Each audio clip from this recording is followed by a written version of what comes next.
he decidido nombrar como futuro comandante en jefe del Ejército al general de división don Humberto Oviedo Arriagada.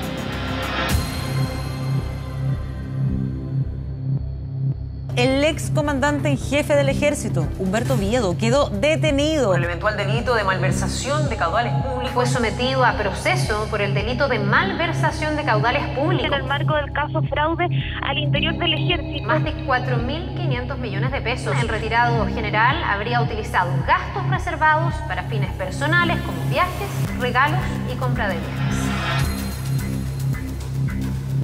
Los gastos reservados deberán ser bien utilizados y si alguien los utiliza mal, recibirá penas que llegan hasta los 20 años de cárcel. Salió escoltado y en silencio, no emitió ni una sola palabra el general.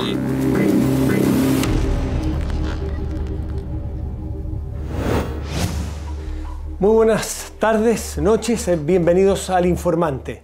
La situación de los dos últimos comandantes en jefe del Ejército, procesados por malversación de fondos, que estuvieron los dos detenidos, naturalmente generó mucho impacto. Los dos están en libertad bajo fianza y uno de ellos, protagonista de esta noticia, nos recibió en su hogar. General Humberto Oviedo, muy buenas tardes, gracias por recibirnos en su casa. No, bienvenido, muchas gracias a ustedes también por estar en nuestra casa.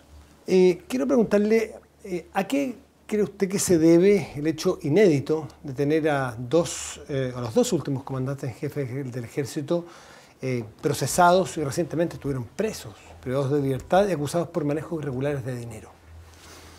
Bueno, es una situación muy especial, tal como dice, inédita, y también creo que muy dolorosa. En lo personal, para mí ha sido una situación compleja desde el punto de vista familiar, personal, profesional, y espero que los eventos que dictan, ¿no es cierto?, los procesos que la justicia tiene para nuestro país, puedan en este caso darme y permitirme generar la defensa adecuada para demostrar mi plena inocencia respecto a lo que se imputa, que es una imputación muy grave de una malversación de más de 4.500 millones y que esos recursos habrían estado no utilizados en lo que corresponde a la ley, y lo más grave aún, que se imputa como que hubiesen sido utilizados en forma personal y con terceras personas, lo cual obviamente que eso es por mí rechazado plenamente. Usted está, lo acaba de mencionar, procesado por malversación de 4.500 millones de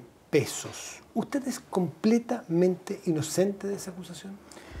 Ya la cifra parece como una cosa extraordinaria, ¿ah? Y lo más relevante, creo yo, de poder dar a conocer es que esos 4.500 millones no se condicen obviamente con el patrimonio que yo he acreditado en una auditoría contable independiente que fue justamente presentada en la libertad que yo hice a la Corte Marcial, en donde se ganó por 4-1 la primera vez que yo presenté.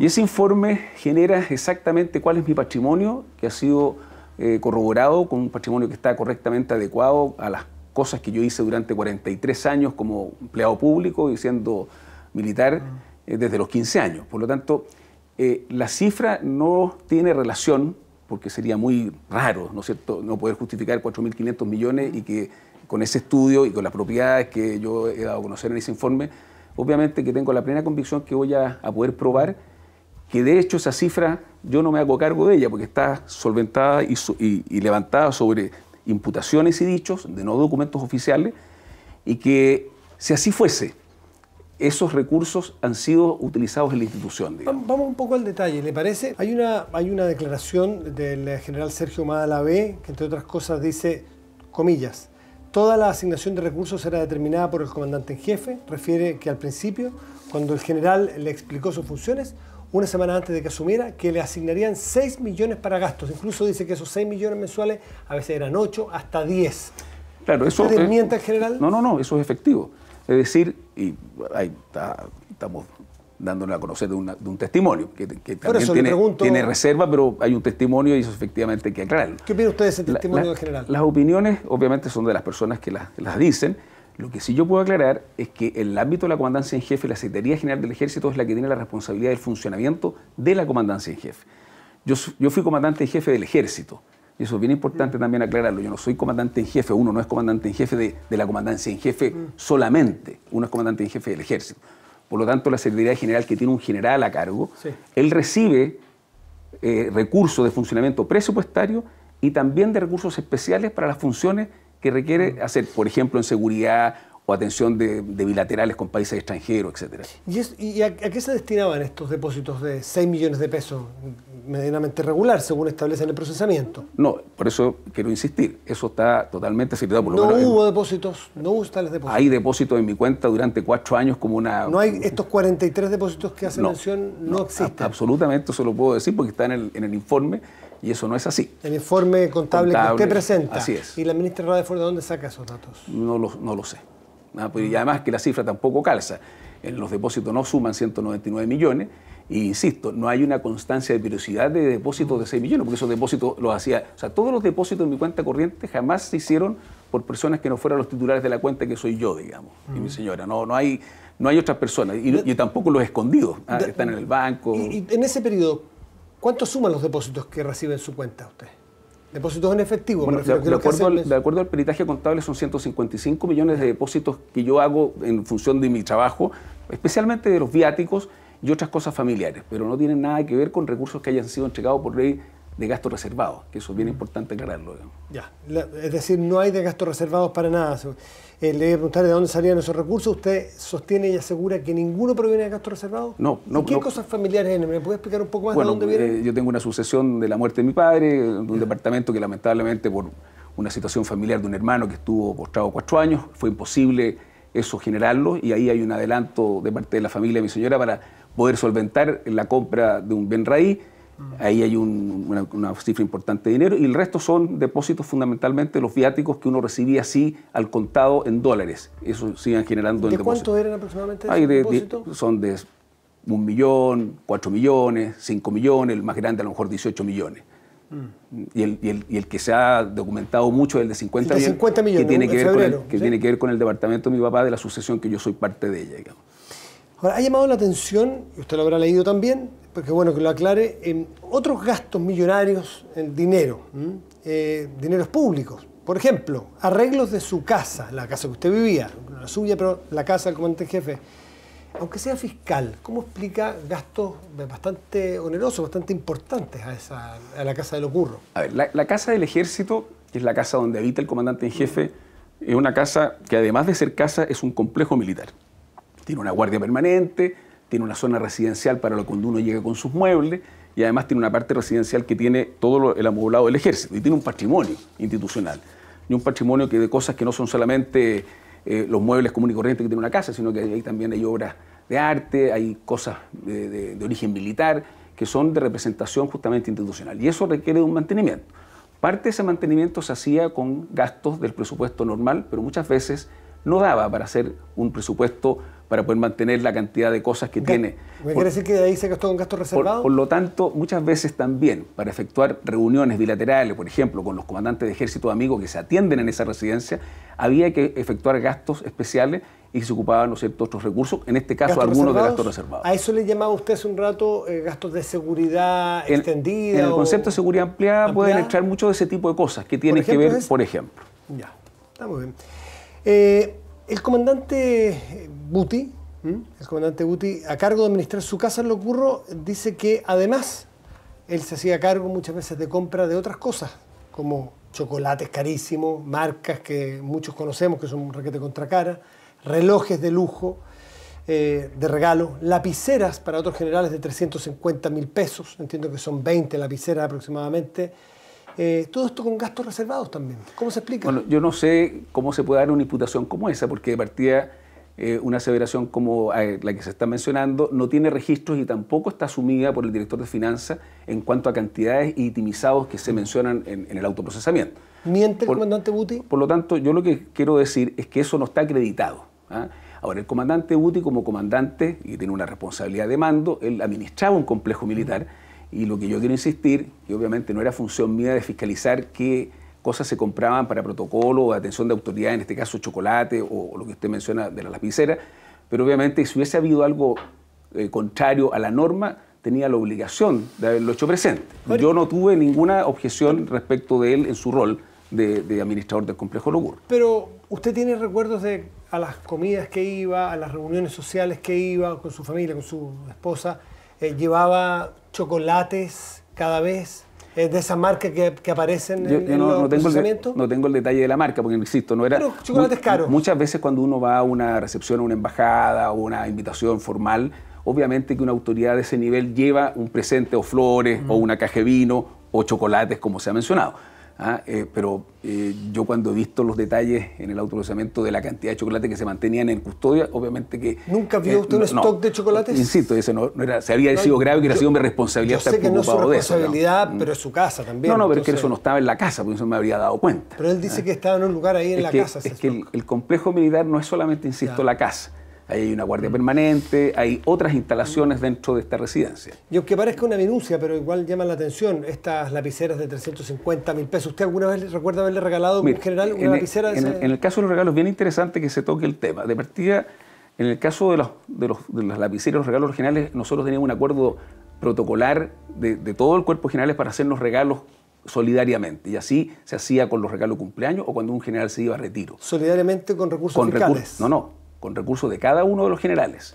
O sea, usted compró esas 21 lapiceras. El cuerpo de generales solidariamente, si habían 5 o 6 de cumpleaños, compraba este regalo. Tanto en los relojes que usted menciona, las lapiceras, y también algo muy importante que se ha dicho, de las pulseras que se le entregaba a las señoras cuando se iban a retiro. Esa pulsera se entregaba a través del cuerpo de generales, si no son recursos fiscales. Y de hecho, todo este proceso ha ido madurando con el tiempo, obviamente que la sociedad ha ido cambiando, hoy día hay mucho más miradas sobre este tipo de cosas y justamente quisimos ser más transparentes y buscar una forma para no generar la suspicacia de que se ocupaban estos recursos especiales.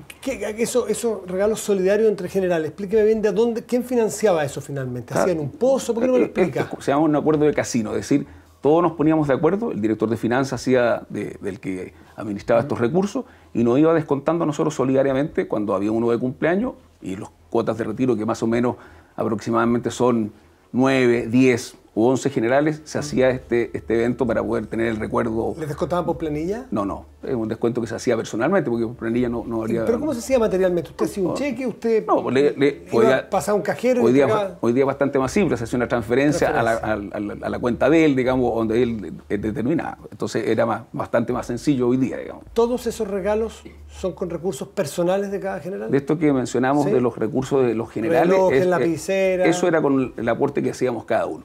Otros regalos oficiales, y ahí hay recursos tanto presupuestarios como estos especiales que yo le digo, por ejemplo, cuando se va al extranjero, muchas veces es muy difícil tener un recurso de gasto de representación en el extranjero. Y cuando el comandante en jefe u otra autoridad, indistintamente el grado, va al extranjero para alguna misión especial, también requiere de recursos especiales. ¿Gastos reservados? Muchas veces podían ser de gastos reservados. Y allí no hay una malversación, aunque quizás no hasta el dolo en querer quedarse, pero ahí no hay una malversación de que ese no es el fin. Es que ¿llevar regalos con gastos reservados? Es que ahí es donde podemos discutir esto. No, yo no discutir, yo quiero que me explique. No, podemos justamente generar una ampliación del concepto. Porque cuando uno va al extranjero, no solamente va a un paseo, a un viaje, va a una comisión. Y cuando hay una comisión, muchas veces hay tareas importantes que son reservadas, algunas de ellas, y en ese ámbito de la reserva, la persona que va, sea del grado que sea, va a tener que tener ciertos compromisos. Por lo tanto, sería muy injusto asumirle que ese compromiso lo asuma él, ¿ya? Y cuando son para tareas que, insisto, están en el ámbito de la seguridad. Es decir, obtención de información, generación de vínculos.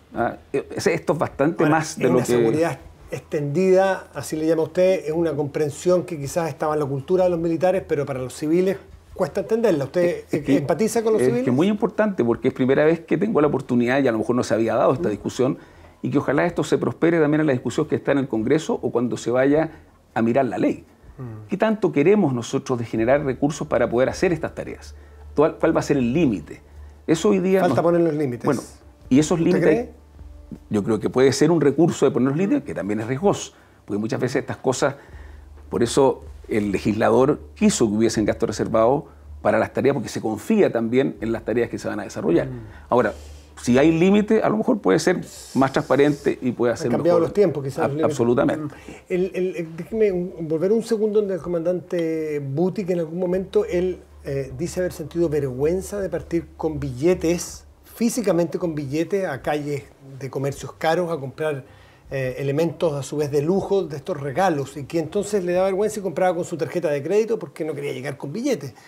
¿Cómo le llegaba la plata al que compraba estos regalos? Bueno, te lo está diciendo, está en plata en efectivo. Ahora, la persona que tiene una obligación o una tarea, si tiene algún problema de ámbito ético, moral, o que hubiera cuestionado su tarea, tiene la obligación de hacerlo presente. Por lo tanto, es un juicio de él, pero en ningún caso está diciendo que había una cosa irregular. Él estaba diciendo que le incomodaba, tal como se menciona, el cómo cancelaba, pero eso es un tema que obviamente lo tiene que tratar él con la autoridad que hubiese correspondido. Quiero mostrarle un pequeño video, a ver si usted se acerca aquí, general. Se me decía que debía hacérseme entrega de 2.400.000 pesos para hacerles entregado a los excomandantes en jefe del ejército, en forma personalizada, en cantidades de 800.000 pesos a cada uno. Ignoro cómo manejaba este tema la Dirección de Finanzas para justificar la salida de estos dineros. Obviamente que existen recursos asignados para operaciones que tienen que ver con la seguridad y que tienen justamente un ámbito que se denomina reservado. ¿Y por qué, si esto está establecido en base a un decreto que regula la materia, tiene que hacerse con gastos reservados y no con el presupuesto de la institución? Hay aspectos que son con presupuestos normales, como puede ser, por ejemplo, la salida de un vehículo, pero hay otros elementos del ámbito de la operación de seguridad que se haya definido por parte de los especialistas que muchas veces tiene que ser con otro tipo de recursos y que no van por la vía normal del presupuesto del gasto corriente, como podría ser con una rendición de cuentas tradicional. Por lo tanto, para eso se denominan, y así dice la ley, reservados. A ver, ahí estamos hablando, usted explica de estos 800.000 pesos que recibía, y esto lo ha dicho el coronel Sergio Vázquez, ex jefe de finanzas, en su mandato, que declaró esto que acabamos de escuchar. ¿De esto estamos hablando de unas mesadas que algunos llaman a comandantes y jefes anteriores? Yo creo que ha sido una caricatura y creo que muy dañina el decir de mesadas de los excomandantes en jefe, porque esto se radica en un decreto supremo que firmó el presidente Frey respecto a la seguridad de los expresidentes de la República, excomandante en jefe de las Fuerzas Armadas y Carabineros. Por lo tanto, tiene un contexto absolutamente dentro de la norma y legal. Y en ese decreto supremo se estipula que justamente las instituciones serán las que tendrán la obligación logística y financiera de suplir la seguridad de estas autoridades. El mecanismo, y tal como está ahí en el video... ¿Cómo se genera siempre que tenga un problema de seguridad o es permanente y regular un sobresueldo, si se quiere, a un general comandante jefe retirado? Claro, ¿Para todos? Es muy importante aclararlo que no es un sobresueldo, es una actividad que tiene que ver con una apreciación de inteligencia y que en este caso, de acuerdo a lo que incluso yo ahí mismo expuse, justamente creo que en el último periodo de mi mandato, me hice esa explicación en el mismo canal, explicando y explicitando de cómo era el procedimiento, sin esconder nada, todo lo contrario. Lo que sí, obviamente hasta ese momento, es un recurso que la seguridad de una persona que tiene ciertos riesgos se debe mantener en reserva y muchas veces las cosas que se ocupan para esa seguridad, tal como se explicita ahí, no todas pueden ser por el camino regular del presupuesto corriente. O sea, perdón, para entenderlo, siempre, todos los meses, regularmente, y todos los excomandantes en jefe reciben un sueldo de 800.000 pesos de parte del ejército. Hasta ese momento el procedimiento era así. El procedimiento en febrero del 2018, un mes antes que yo terminara de ser comandante en jefe, se cambió el procedimiento y operó de otra forma, que tiene otro procedimiento que está en el carácter de la reserva, obviamente, pero que también sigue eso vigente. Es bien importante. El decreto supremo está vigente hasta el día de hoy. Ya, pero no sigue la regularidad de los 800.000 pesos. Tiene un procedimiento distinto. Cuando se necesita, puntualmente. Es que siempre se necesita, pero tiene un procedimiento distinto. ¿Pero se le sigue pagando? ¿A usted sigue recibiendo? No, yo no recibo los 800.000 pesos. ¿Por qué no? Porque acabo de mencionar, en febrero del año 2018... Se cambió el procedimiento. Se cambió el procedimiento y los recursos van por otra vía y el apoyo, ¿no es cierto?, que tienen que tener las autoridades... ¿Por qué vía recibe usted ese apoyo? No, el apoyo por efectos de la apreciación de inteligencia, que no puedo entregar el detalle, pero yo recibo apoyo de seguridad en función de los riesgos que se levantan a través de una apreciación de inteligencia. Ok, puedes tener guardias, puedes tener personas que lo ayuden, en fin. Claro. Pero antes recibían en efectivo 800.000 pesos. Antes se hacía con un efectivo de 800.000 pesos por efectos de que así era el procedimiento. ¿Y venía de gastos reservados también? Eso tenía un flujo de gastos reservados, obviamente, porque no había otra forma de... General, ¿usted entiende que para la ciudadanía eso puede ser visto como, de alguna manera, engrasar un sistema del cual usted después iba a ser beneficiario? Por eso es decir, ahí sí que habría enriquecimiento ilícito después, es decir, que me iba a llegar un sobresueldo, mi jubilación como general, y además 800.000 pesos de gasto reservado. Yo creo que es muy importante aclarar eso. Es decir, por eso el decreto supremo tiene una connotación de ley, de un paraguas, ¿no es cierto?, que le da la posibilidad de que esos recursos puedan ser usados por la institución para beneficio de la seguridad de estas autoridades, que así se explicita. Ahora, en función de la transparencia y de mejorar esta imagen, y que creo que es importante también ¿Usted lo cambió? Hacerse cargo, se cambió. ¿Pero es a causa de los escándalos que se habían generado con su antecesor, general Fuentealba, por ejemplo? Yo no creo que sea los escándalos, sino yo creo que uno también va estando en sintonía como la sociedad va evolucionando en este tipo de cosas. Lo hizo al final de su mandato. Lo hizo al final y creo que no me arrepiento porque justamente si no habría sido yo hoy día objeto de eso, digamos. ¿Siente que el uso de gasto reservado en general ya hay una cultura del abuso en el ejército? Y me refiero también, de paso aquí, a los gastos en los viajes, por ejemplo, que es otra lista investigativa. Mire, yo creo que es importante ver que el ejército, y especialmente el ejército, que hoy día ha sido el que está más en la opinión pública, en este tipo de situaciones, ha sido muy coherente y ha sido bastante estricto en asumir las tareas cuando han habido problemas. Y creo que el mejor ejemplo de eso está justamente en esta publicación, de las lecciones aprendidas de un fraude. Cuando sucede esto, cuando parte todo este fenómeno en el año 2014, yo llevaba 21 días de comandante en jefe, se produce una denuncia detectada al interior de la institución y inmediatamente el ejército, con una cifra que era bastante inferior a lo que después se pudo descubrir. Por tanto, fuimos bastante responsables en eso. Se dictaminó un sumario investigativo al interior, se da cuenta a la Fiscalía Militar, al Ministerio Público, y viene todo un derrotero muy activo. Eso es al principio.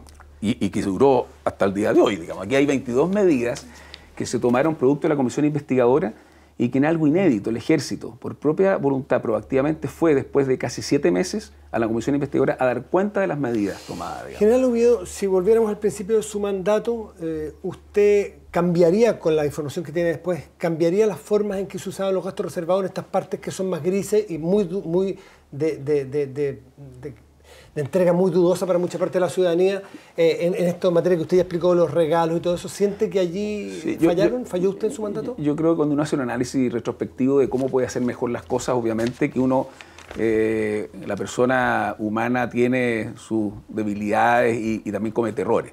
Por lo tanto, yo creo que en ese análisis hoy día, y especialmente como está la discusión, y la transparencia que el ejército quiere manifestar en sus procedimientos, sí, yo creo que podría haber hecho más. Pero esta cultura del abuso general, por ejemplo, usted cuando iba de viaje tenía un monto asignado para un viaje, ¿no es así? Según su escalafón. Sí, claro. Si no usaba todo ese monto, ¿usted pedía devolución? Es que bueno, esa es una muy interesante pregunta, porque hoy día incluso en el ámbito público en Chile los viáticos son asignados por una comisión, no por la rendir cuenta del viaje como es en la empresa privada. Sí, ¿pero ahora, eso es el viático o el monto para pasajes? Es que hay de las dos cosas. Yo le pregunto por el monto de pasajes. En el monto de pasajes. Usted tiene asignado 4 para pasajes. Claro. El viaje costó 2. ¿Usted pidió alguna vez devolución de los otros 2? No. Lo que sí operaba muchas veces que a uno le daban una cifra de la cantidad de lo que iba a costar el viaje. Y uno podía pedir la devolución a la institución si uno había pagado por anticipado. Y le devolvían por el monto total. Y ese monto total estaba asignado como el patrimonio de estos 8.000 o 4.000. Sí. Y si el pasaje costaba menos, no había devolución. Es decir, había el giro del ejército había dicho, mire, salieron 4 y se asume que se gastaron 4. ¿Se asume? Y si el pasaje estaba facturado por 3, esos 1.000 quedan dando vuelta? Es que ese facturamiento no era un problema del funcionario, era un error, ¿no es cierto?, que hoy día se reconoce. De hecho, se está modificando el reglamento. Es un reglamento que data del año 82. Hay generales como General Griffin que salió en retiro porque no es que quedó dando vuelta la plata, hubo un error. Ahí aparentemente hubo dolo en muchos casos de que pedían restitución de esos dineros para el bolsillo. Yo creo que hay que poner mucha atención en el tema del dolo, porque si hay una restitución de parte del organismo técnico y hace la devolución es porque estaba permitido hacer la devolución. Yo en eso quiero ser súper enfático. Yo durante los 42 años que estuve en el ejército, que tuve muchas comisiones, incluso 3 comisiones de larga duración fuera en el extranjero, jamás recibí una observación de pasaje y flete ni del comando personal respecto de alguna acción impropia en el uso de mis recursos para los pasajes. Usted no, porque en esos momentos no era tema, culturalmente era aceptado. Bueno, por eso que digo. Entonces es importante ver los contextos. Ahora, el ejército ha sido muy proactivo en esto, incluso ha reconocido que este error administrativo que sucedía como un procedimiento normal ¿Pero abusivo? y aceptado. ¿Hoy día usted lo ve como abusivo? Bueno, es tanto así que el ejército lo ha visto como abusivo, que le mandó una carta a miles de funcionarios incluso yo estoy dentro de esos funcionarios, para que se restituya. Que si en el trayecto de alguno de los que uno reconoce hubo un uso indebido, de acuerdo a la interpretación de hoy, de ciertos recursos, dijo, mira, que hay una cuenta corriente, depositen. Yo en lo personal me hice cargo de esa carta del ejército y devolví $3.000 de un viaje que tuve cuando yo fui a ser jefe de la misión en Washington, en mi periodo de vacaciones que pasaba antes de llegar al destino final, y que el pasaje había costado $5.000 y los $3.000 los deposité en la cuenta que se me dijo. Yo creo que ese es un gesto que el ejército... ¿Por qué en su momento no lo hizo? ¿Por eso tiene que ver con la forma cómo lo formaron ustedes? No, porque... ¿O sentían que era parte de un suplemento de salarial porque estimaban que su salario no era muy alto? Más que el suplemento, era el procedimiento, insisto. Es decir, si a mí en la agencia de viaje o el comando personal pasaje y flete me hubiese dicho, mire, de estos 8.000 que yo le voy a reembolsar, 5.000 son para pasaje y los 3.000 los otros le sobran, tiene que devolvérmelo. Eso no se hacía, ni en la agencia de viaje, ni en el sistema. Ya, no se hacía, no estaba explicitado, pero una persona que tiene a cargo 40.000 hombres, que eventualmente tiene que dirigir las tropas en un conflicto, tiene que tener un criterio suficiente para manejar toda esa dificultad. ¿No le calza que si cuesta 8, le dan 8, le cuesta 5, los otros 3 no son propios, sino que son de la institución? Bueno, yo ¿Un tema de criterio? No, el criterio estaba por un procedimiento. Y yo también creo que cuando uno dice, mire, la lección aprendida de un fraude, si hubiese habido una interpretación de la Contraloría Interna o de la Contraloría General de la República, que hubiese habido alguna interpretación de ese tipo, obviamente... Ya, pero usted nunca le llamó la atención. No, y porque nunca hubo un informe de que hubiese habido una irregularidad. ¿Hace falta un informe para eso? Es que insisto, porque hay un uso costumbre, ¿ya? Y que está lejos del dolo o del engañamiento, ¿no es cierto?, de que se hubieran confabulado personas para decir, mire, voy a extraer esta plata. Ahora, es importante aclararlo, aquí no hay un daño patrimonial, ¿eh?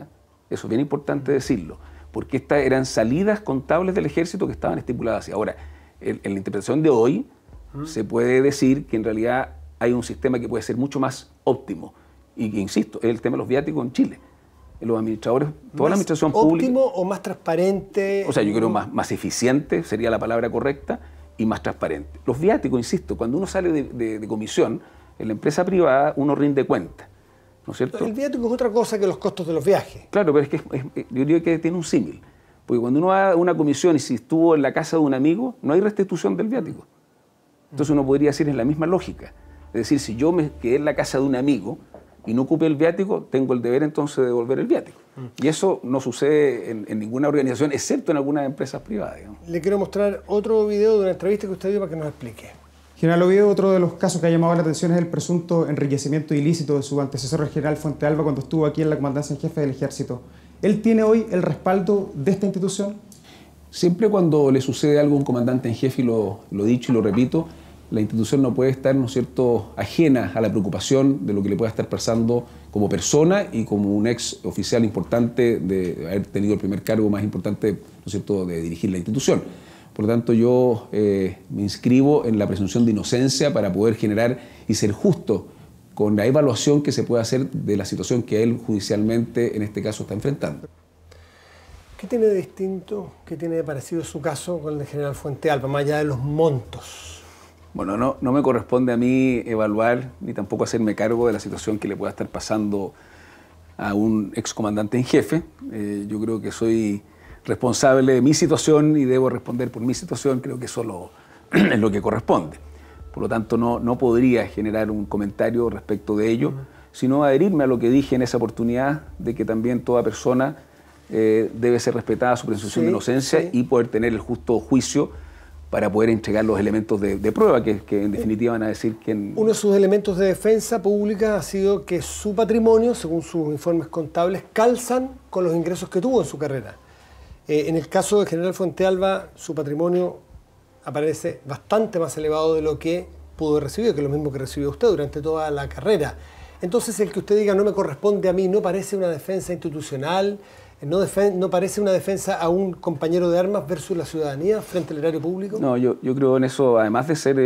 ¿No hay una lealtad malentendida? No. Yo creo que toda persona merece el respeto respecto a la presunción de inocencia y que pueda generar los medios de prueba, porque yo no conozco el detalle de la estructura patrimonial del general Fuentealba y de lo que él ha puesto en su defensa. Por tanto, sería muy irresponsable y no sería ético decirlo, y menos generar esa comparación. General Oviedo, por último, El ministro Alberto Espina, ministro de Defensa, dijo que su caso daña la imagen y la confianza de la ciudadanía en el ejército. ¿Qué opina?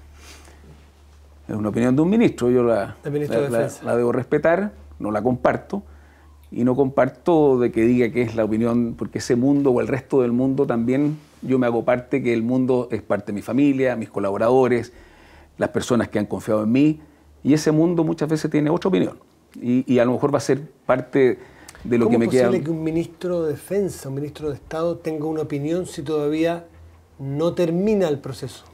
Todavía no hay una condena o no hay una sentencia, ni inculpatoria ni sancionatoria, yo creo que de inocencia. Se responde por sí solo esa misma pregunta. Yo creo que no es. Usted, ¿por qué lo hace, ministro? Yo creo que hay, ¿no es cierto?, una falta de generar lo que hemos dicho en la entrevista, de asumir que las personas tienen el resguardo al debido proceso y hay que ser conscientes también de la presunción de inocencia. Yo creo que eso no es prudente. ¿El ministro no respetó su presunción de inocencia? Bueno, lo que está diciendo, que yo no lo había visto, efectivamente. O sea, uno tiene que ser más prudente en ese tipo de comentarios, porque, insisto, la herida no es solamente a la persona. La herida se genera a la institución, y la herida que se genera en una institución como el Ejército es una herida global. Y es muy peligroso para los tiempos que estamos viviendo. Yo creo que no nos merecemos eso, digamos. Ahora, siendo autocrítico, usted puede decir también que algunos comportamientos de esa forma de comprender las cosas, de la utilización a veces no del todo clara, prístina, en los usos de gastos reservados, ¿se hicieron ustedes mismos daño al propio ejército o solamente la gente de afuera le hace daño al ejército? No, yo creo que en estas lecciones aprendidas del fraude nos hacemos cargo de las acciones que no fuimos a lo mejor sumamente diligentes o oportunos del cambio cultural de generar justamente ese tipo de cambio. Por lo tanto, efectivamente, yo me hago cargo de eso. De la autocrítica del daño que ustedes mismos le hicieron al ejército. Absolutamente, que uno puede haber hecho mucho más. Y creo que el proceso de reflexión que está haciendo hoy día de transparencia en la institución, yo creo que va a ser pionero dentro de los organismos de la administración pública. General Oviedo, muchas gracias por recibirnos en su casa. No, gracias a ustedes. Que esté muy bien. Gracias.